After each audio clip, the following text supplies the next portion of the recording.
Ready? Testing, 1, 2.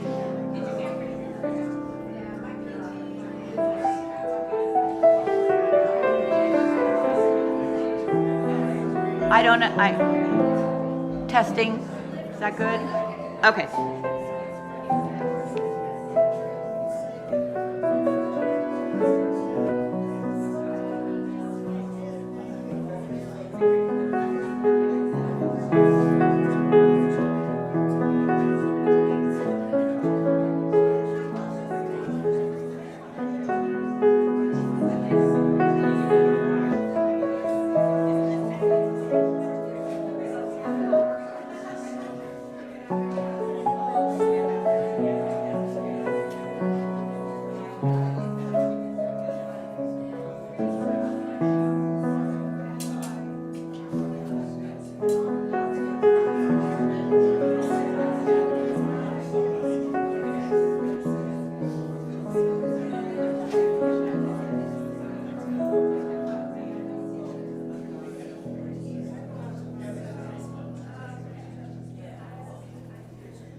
We're still gathering, but I'm going to say good morning. And welcome to all of you joining us here in the chapel and online on YouTube. We're very glad you're here, especially if you're here for the very first time, and we hope we see you again. Welcome to East Rose Fellowship Unitarian Universalist. As I said, all of you here and all of you out there in YouTube land.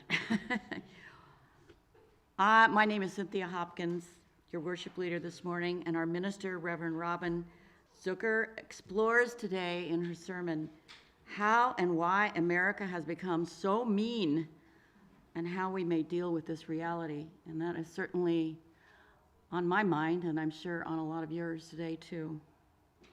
November is a very busy month with harvest events and family and community gathering for Thanksgiving. November 11th, this coming Tuesday, is an important day when we Americans recognize and honor our service veterans.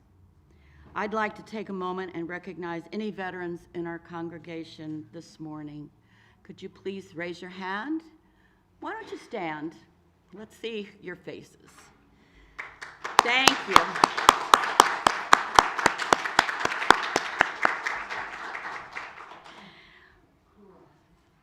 And we appreciate we appreciate your service, and also any of you online who have served as well. Thank you for serving our country. East Rose Fellowship sits on the occupied land of the Clackamas Chinook people, who were forcibly displaced from this land to the Grand Ronde Reservation in 1855. We acknowledge the sacrifices endured by the ancestors of this land, and that our presence here today is only possible because of the injustices committed against them. We recognize the inherent sovereignty of the Chinook Nation and the Confederated Tribes of the Grand Ronde, who carry on the traditions, history, and legacy held by their ancestors from time immemorial to this day. And we seek meaningful relationships with these communities that foster repair. It's time now in our service to take a moment and greet everybody here today. First, let's stand up and wave hello to everybody online. Face the cameras that are below the clock at the back wall. Turn to your neighbor and say hello.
have to say, the times I've watched this online and seen all of you talking to each other and laughing and having fun, it's really good. It's a really wonderful thing to experience.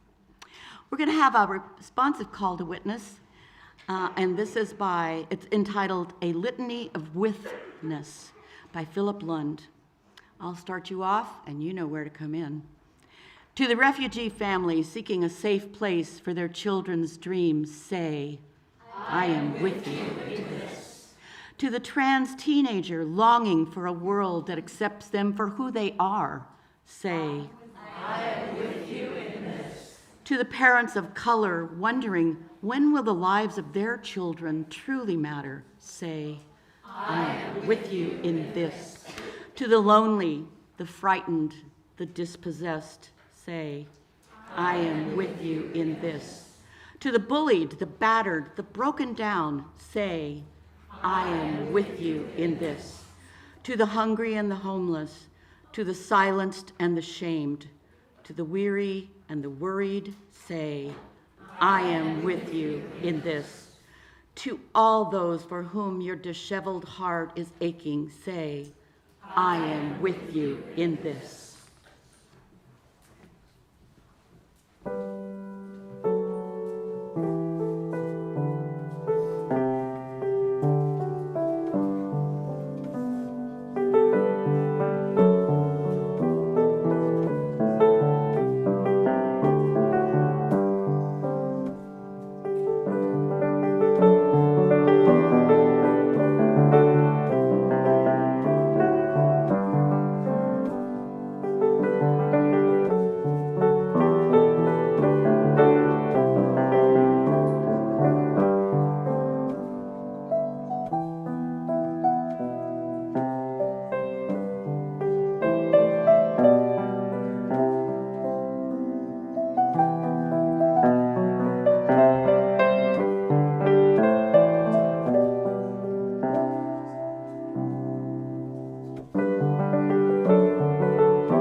Chalice lighting words today are by Melanie Davis. If ever there were a time for a candle in the darkness, this would be it. Using a spark of hope, kindle the flame of love, ignite the light of peace, and feed the flame of justice. Thank you, Cynthia. Good morning, everybody. Good morning. Good to see you. So many new faces. It's wonderful. Welcome to this community. Our opening words today is a poem by Rosemary Watola Tromer. It's called The Man Who Rings Me Up at Target.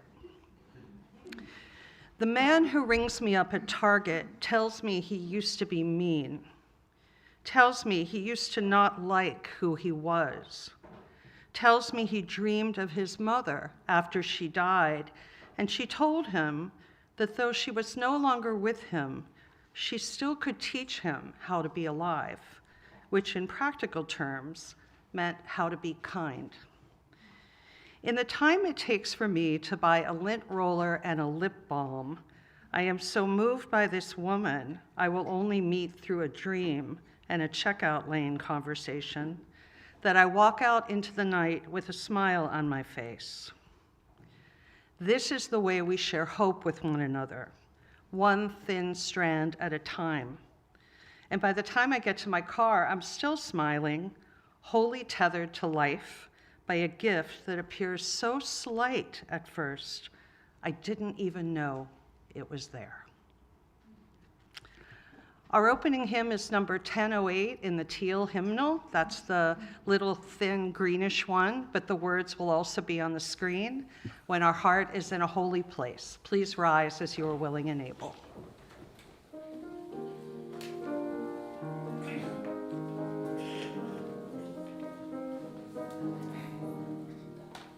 When our heart is in a holy place,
come up now for a time with the children.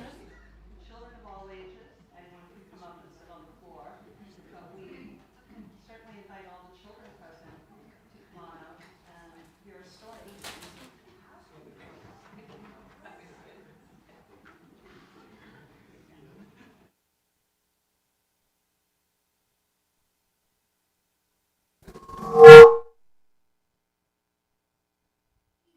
Sorry about that.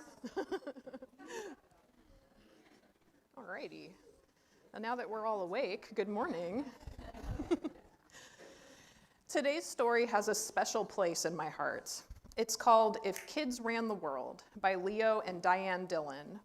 And it asks, what kind of world would we live in if kids were in charge? This story touches on all of our shared UU values, like justice, which we're exploring in RE today. But what strikes me the most is how the kids in this story remind me of our East Rose kids. If I may speak to the grown-ups for a moment, you should know how amazing the kids in our community are. Every week, I see them being so kind and so inclusive, building a loving community where all are truly welcome. These days, it seems like there's a shortage of empathy and compassion in the world, but these kids restore my faith in a better future. These are the people we want running the world someday. They know we can build a better world with imagination, enthusiasm, and kindness. This is If Kids Ran the World.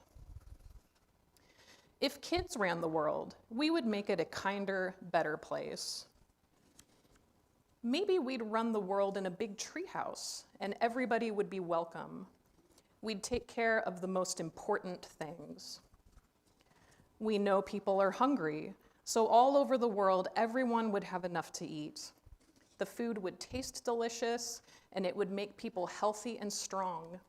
Kids who had extra food would help bring it to people who needed it. Everyone would have a safe place to live. Bad housing would be fixed, and new housing wouldn't ruin the land or the sea. No matter how sick people were, they would have the medicine they needed. If you were lonely in a hospital, kids would come visit you and let you play with pets. Somebody friendly would help you with a big smile. Everyone would laugh a lot more. Kids would have more picnics and games and funny books and movies. People would spend more time playing and less time worrying. No bullying would be allowed. You could climb trees or dress up and dance and sing just for fun. Kids could act very silly. All children would go to good schools where every teacher was nice and had lots of books, music, and art. Classes would be exciting and fun. Schools would serve yummy meals and have great sports and big playgrounds. Kids would love school. People could wear any kind of clothes and no one would tease them. Children would all live with people who loved them. More forests would be planted and protected. All the beaches, pools, and parks would belong to everyone. There would be no clubs or places that kept some people out. Friendship, kindness, and generosity would be worth more than money. People would take care of the planet and animals and plants. Nobody would throw trash on the ground or in the ocean or make the air dirty. People would have religious freedom, and nobody would punish them or call them names. Everyone would learn the happiness of being thankful. Even if they were busy, people would remember to stop to see the beauty of a sunset or a rainbow. All over the world, people would feel safe with one another. People would live in peace together. No more hate. Everybody would learn how to forgive. If kids ran the world, would these things be possible? Yes, we think so. Because kids know that everyone can learn to share. Kids know how to try to do their very best. And kids know that the most important thing in the world isn't money or being king or queen or pushing other people around. It's love, giving it, sharing it, showing it. And that's why, if kids ran the world, we'd make it a wonderful place for everyone to live, grown-ups too. The authors conclude, if peace begins with a smile, then children are our greatest hope for the future.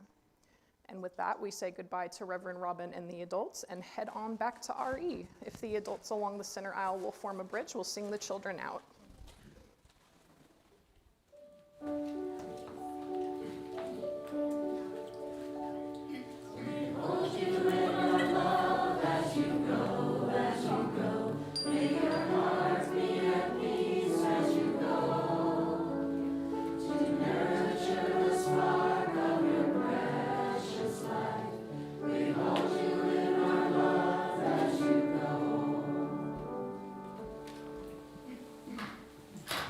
This is the time in our service when you're invited into some quiet time together.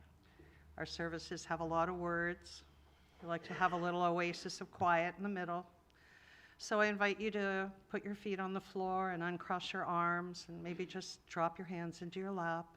See if you can feel like you have a string on top of your head, sort of pulling your posture up so you have really good alignment for the energy in you. Close your eyes. Soften your face.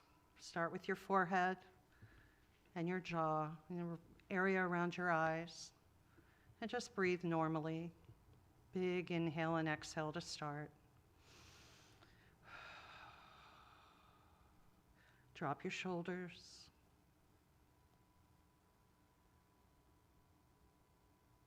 Loosen your neck. See how much spaciousness you can create in your body and your spirit and your heart with your breath. 4 beats in slowly through your nose, and 5 or 6 beats out slowly through your mouth. That's 4 beats slowly into your nose, and 5 or 6 beats out of your mouth in a steady rhythm. Inhale 4, exhale 5 or 6. Try not to think, just be with your breath. Come back to your breath and just breathe.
Continue your rhythmic breathing while I offer this Buddhist St. Francis prayer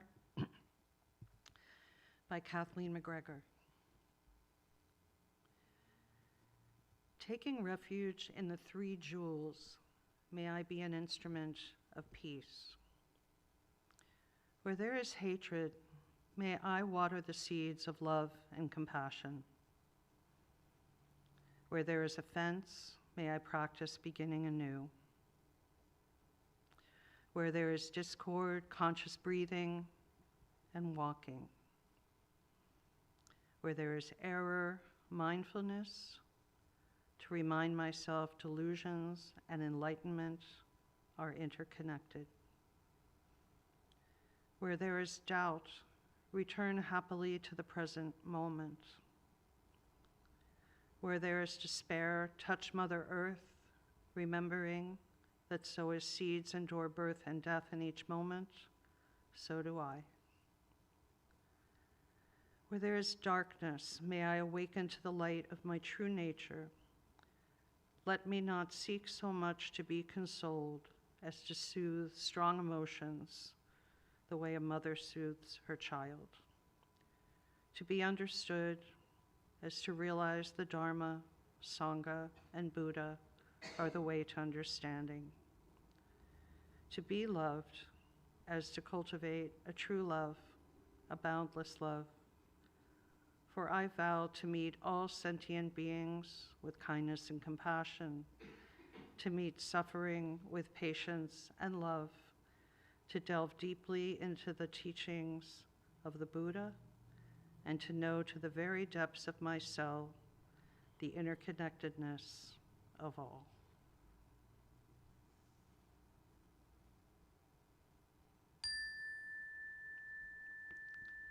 Slowly come out of your breathing, and then one big inhale and exhale.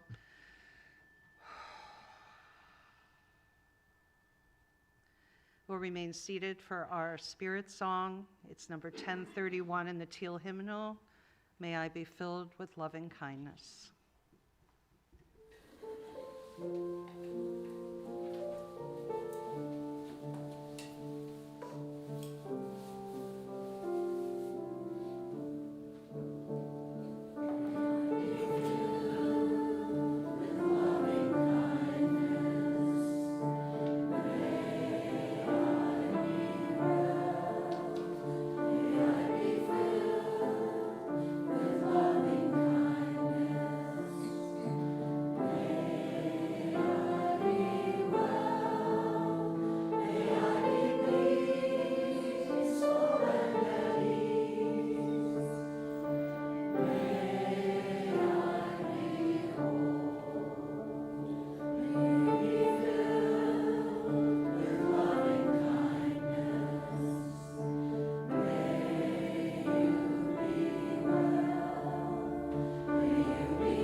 The Kindness of Lo Mein by Karen Solveig Anderson.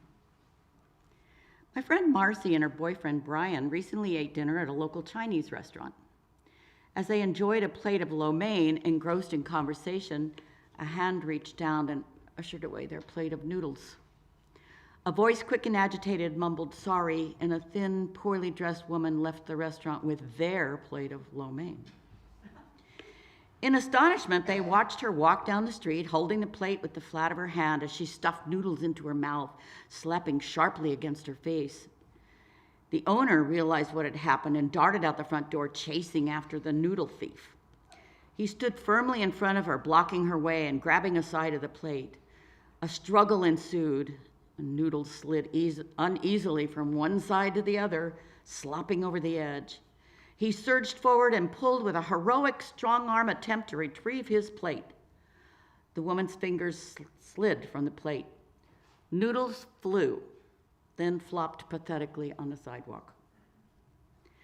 Left empty-handed with soggy, contaminated noodles at her feet, the woman stood with arms hung dejectedly at her side.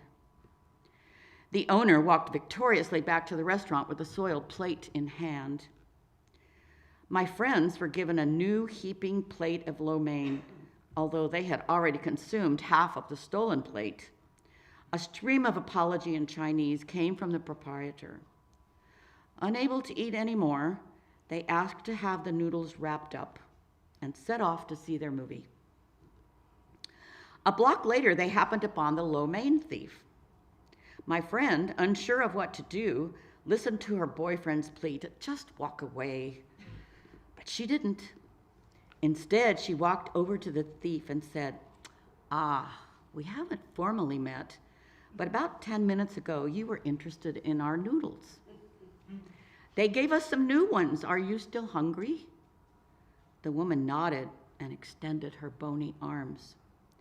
She took the styrofoam container in her hands, bowed ever so slightly, and murmured, "Thank you. You're very kind." What makes us walk away from discomfort, from despair, or decide to stay? You could say a lot about my friend's story, a lot about generosity, kindness, attention, callousness, and thievery. I'm more interested in what motivates us to confront that which makes us uncomfortable and makes us look at the guts and grit of decisions, the choices to not address things that are uneasy, unbalanced, or unbelievable. When our foundations start to shake, we can feel the tremors move up our legs and into our torsos, and we want more than anything to make it stop. Anyhow, anyway. My friend Marcy could feel herself shake. I know because she told me so. But she chose not to walk away. She dealt with uncomfortableness. She held firm in the muck. Sometimes that's all we need or can do to get to the other side, the side where generosity, comfort, kindness, and action reside. The side where foundations are firm and stable, and one's shaking walks back to the other side.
People magazine posted a story last week online entitled, "Woman Speaks Out Against Threats She Received After Sharing Clips of Her Husband Caring for Her Ex-Husband Who's Had a Brain Injury."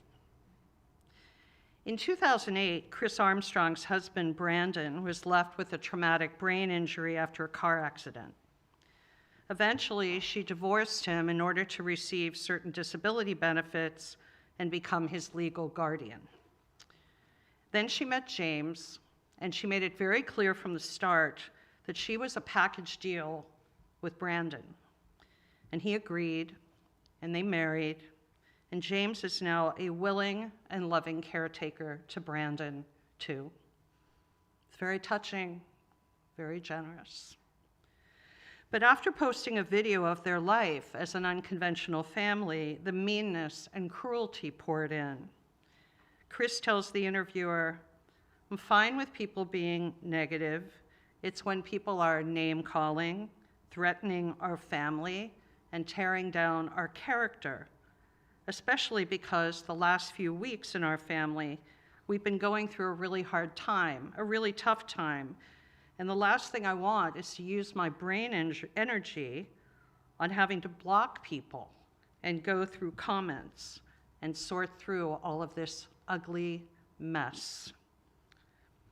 So she began blocking the trolls. She said, when I block people, I look at it as a gift of love. What you're watching, for some reason, is making you really angry and upset, and I want to give you the gift of love that you never have to watch a video of my family again. Well played. But what is happening in our society that a story filled with so much positivity, generosity, and kindness attracts such a vile meanness? Why is this phenomenon everywhere and growing? Are we being conditioned to be unkind? How did America become so mean? We could be here all day unwinding these questions. We won't be, don't worry. We will have spirited conversations afterwards if you want to delve deeply, more deeply. But that said, there are so many threads we could pull to explore this meanness and kindness equation.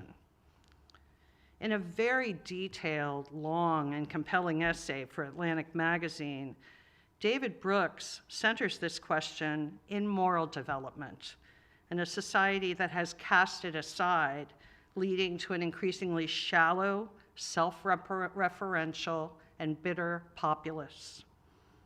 He suggests that, quote, the words that define our age reek of menace, conspiracy, cyberbullying, polarization, trauma, safe spaces.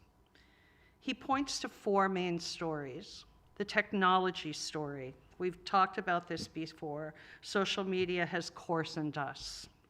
The sociology story. We've stopped participating in community organizations, the third places I've talked about, and we've become isolated. And the demographic story. White America has been thrown into a hate-fueled panic over our increasingly diverse country. And the economy story. High levels of economic insecurity have left people afraid, alienated, and pessimistic, and looking for someone to blame. We have witnessed all of these stories in real time, especially in the past few months, 6 months, 9 months. His punchline is that we now live in a country that is just terrible at moral formation, and we no longer train our children in how to treat others with kindness and consideration. It is a vast generalization, of course. I'd like to think we are better than that here at East Rose, and that we do care about nurturing moral behavior across the lifespan. I know we do. But he does make a good point. He writes, our society has become one in which people feel licensed to give their selfishness and viciousness full rein. And the cesspool flows from the top of our government into our minds and our mouths.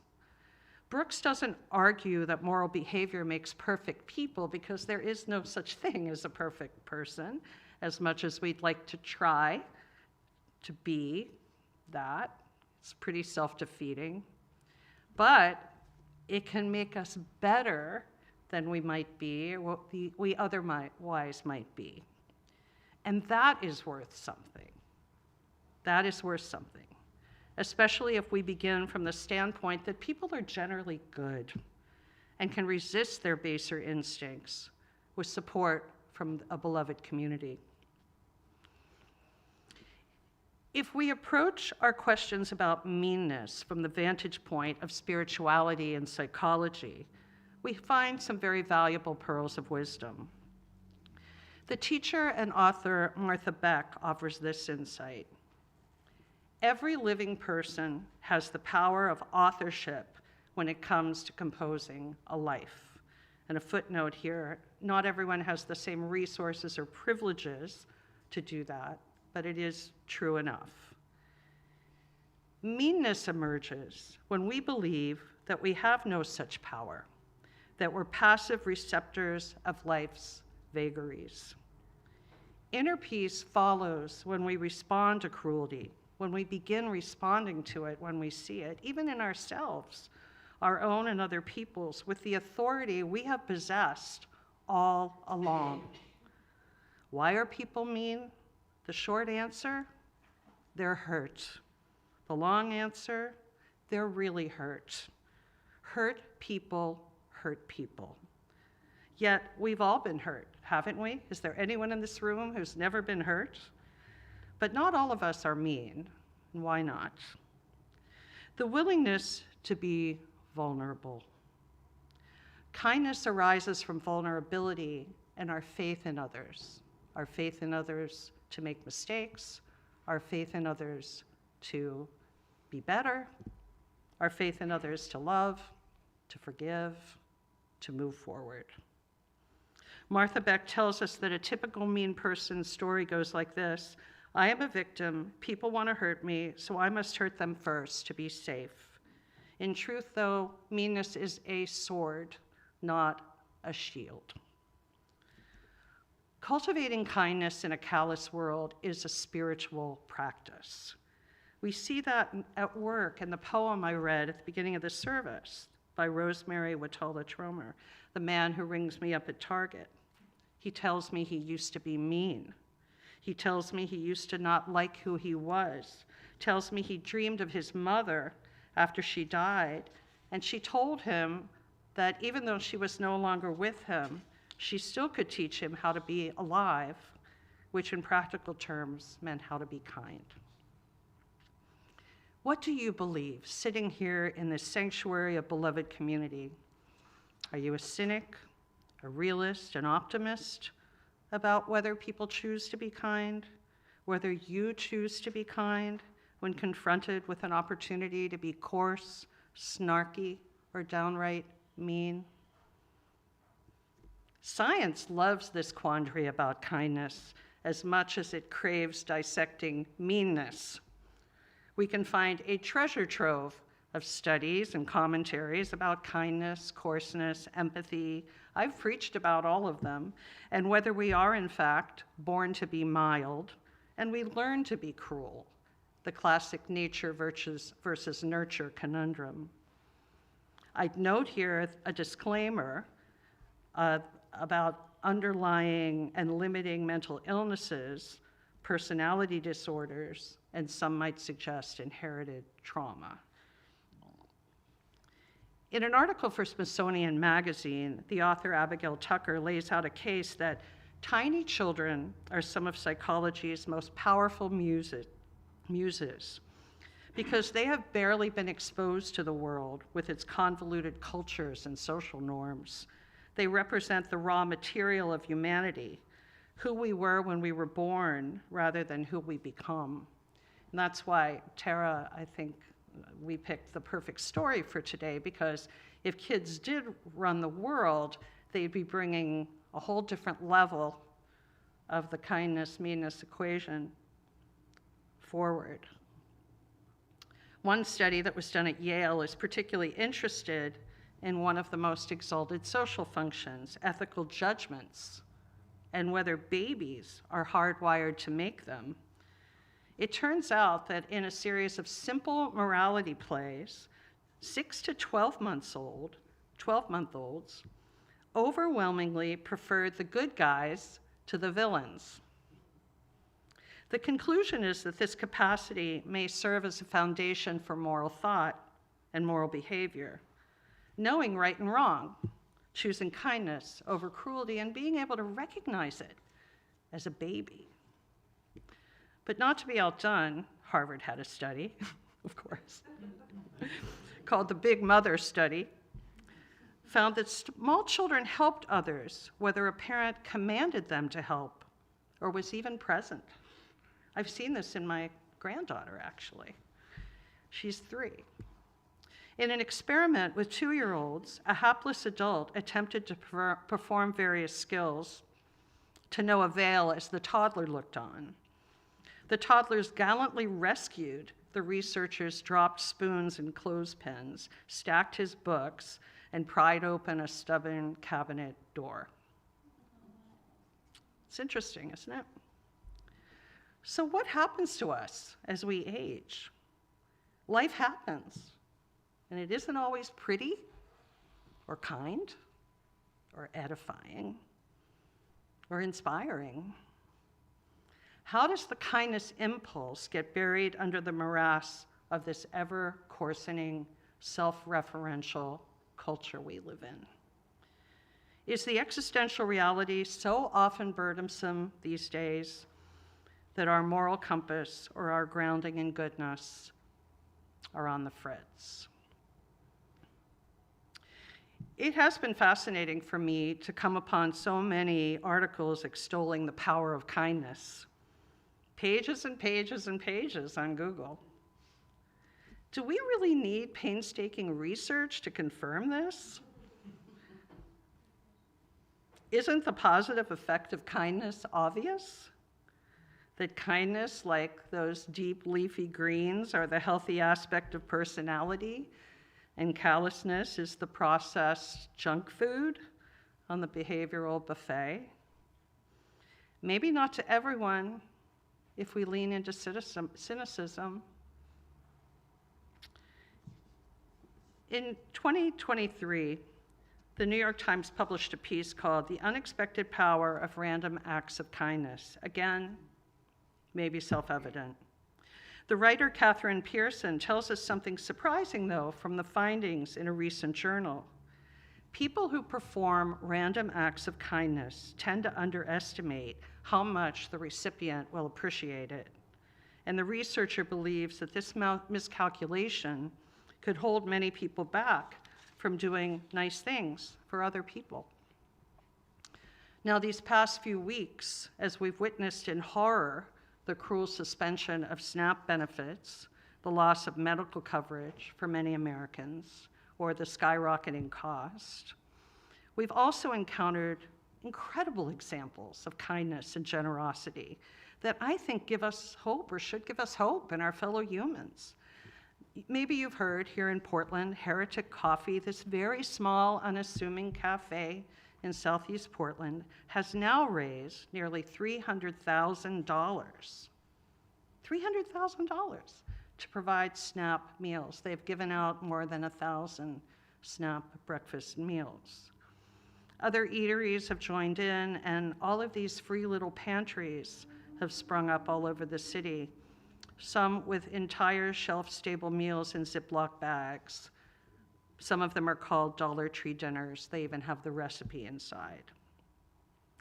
This all reminds me of the kindness of Lo Mein in Karen Anderson's poignant tale that Cynthia read for us.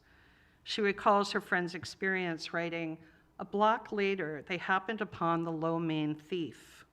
My friend, unsure about what to do, listened to her boyfriend's plea to just walk away. But she didn't. Instead, she walked over to the thief and said, 'We haven't formally met, but about 10 minutes ago, you were interested in our noodles. They gave us some new ones. Are you still hungry?' The woman nodded and extended her bony arms. She took the styrofoam container in her hand, bowed ever so slightly, and murmured, 'Thank you. You're very kind.'" I suppose this offering could be characterized as a small kindness. It didn't change the world, but it did change the people in this one small encounter. Recently, I encountered this poem called "Small Kindnesses" by Danusha Lamaris. She writes, "I've been thinking about the way when you walk down a crowded aisle, people pull in their legs to let you by, or how strangers still say, 'Bless you,' when someone sneezes, a leftover from the bubonic plague. Don't die, we're saying. And sometimes, when you spill lemons from your grocery bag, someone else will help you pick them up. Mostly we don't want to harm each other.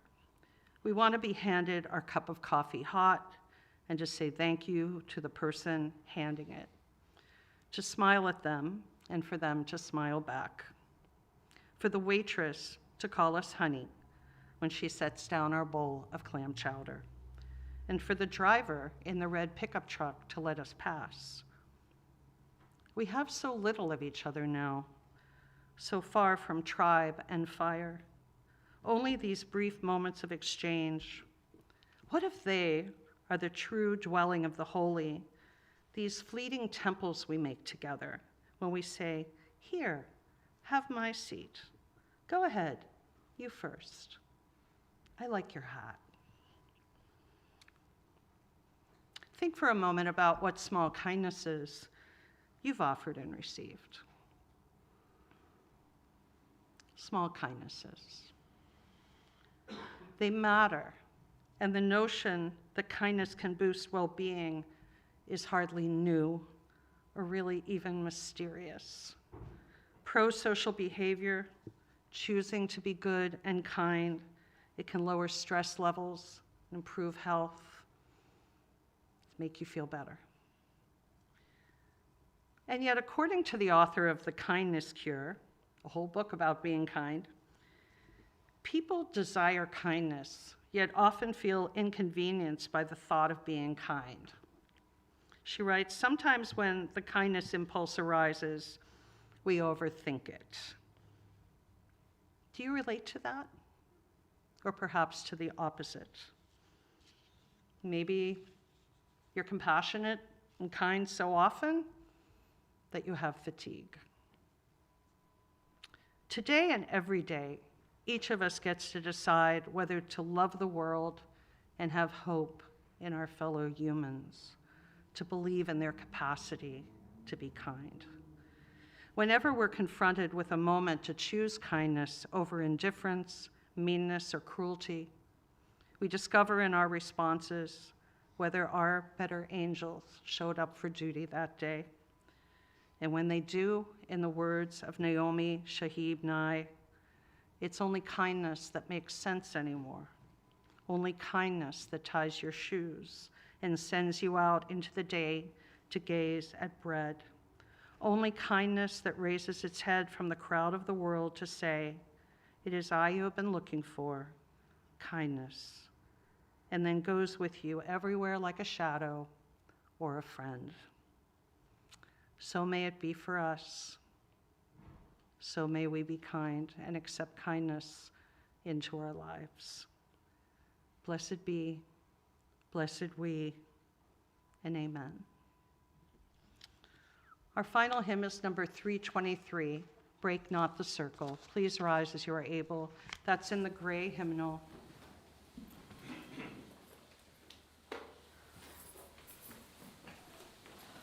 I'll play it through once because it's slightly unfamiliar.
We share half of the money collected each week with a local organization doing good works in the community.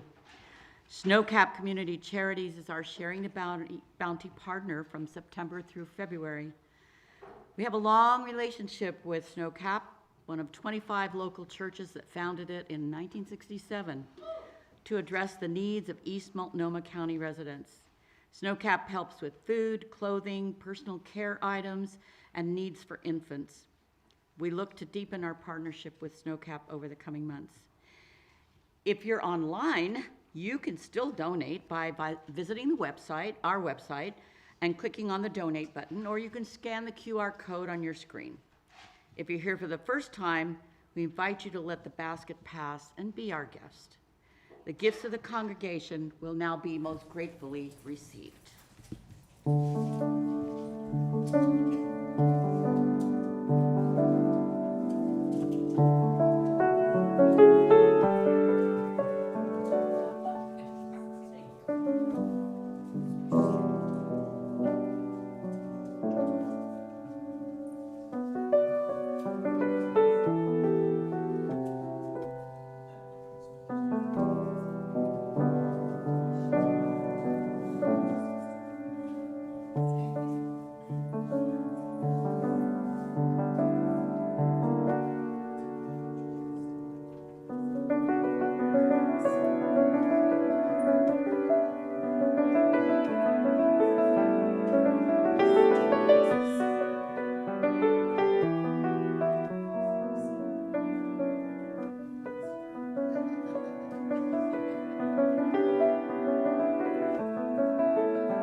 Please remain seated, and we'll sing our song of gratitude, number 110 in the teal hymnal, and the words will be on the screen. We give thanks.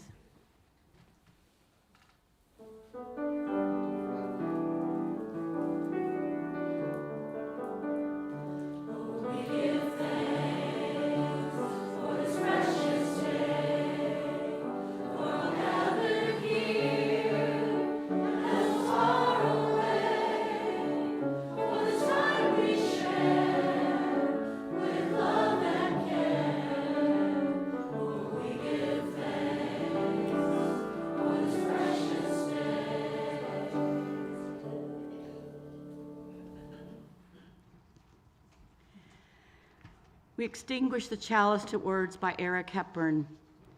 We extinguish this flame to remind us love is the center. As we explore and rest, engage and heal, love remains the center. When all we can see is cold ashes, love remains.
I have some announcements.